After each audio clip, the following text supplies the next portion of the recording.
I wanted to say, because I didn't get to, and I've seen the movie, Rhodey and Tony have had this kind of ongoing arc, but then there's all this bad guy and all this stuff that has to happen. And what I really appreciate is, and I credit Kevin and the Russos for really making sure it happens this time, is you really get back to this baseline, ongoing, complicated friendship that they have, and it's obviously challenged to a different degree.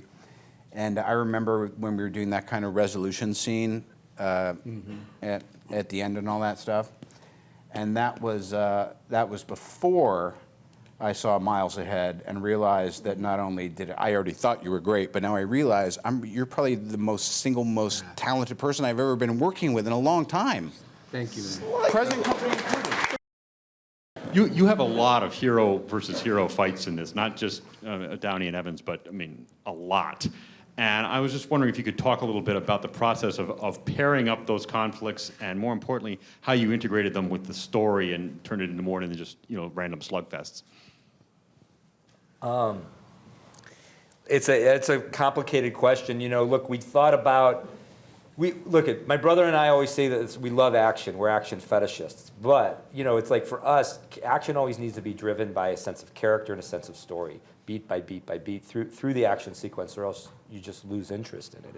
It has no value to the storytelling. So we looked for opportunities in the movie to play with these rich, complicated relationships. There's a very interesting relationship between Paul's character in this movie and Lizzie Olsen's character in the movie, Scarlet Witch and Vision. That begins to develop an interesting, complicated relationship, and to put them on opposite sides, in the battle was very exciting to us because it sort of interfered with what was happening, the dynamic between these characters, and watching them push that forward. I mean, what did that? Just to ask you, Paul, like, how did that sort of like inform your experience of it, having a personal relationship with a character while at the same time finding yourself on the opposite side in a fight? I think it was a really, really interesting idea. You find Vision at this, in Age of Ultron, he is just born and omnipotent yet naive, and then in this movie, you find him trying to figure out what humanity is and how you have loyalty, because logic doesn't afford loyalty. So I think he's really interested in working out what love is, and there's this woman who has a similar problem that he's facing, which is he doesn't know the limits of his power, and nor does she. And of course,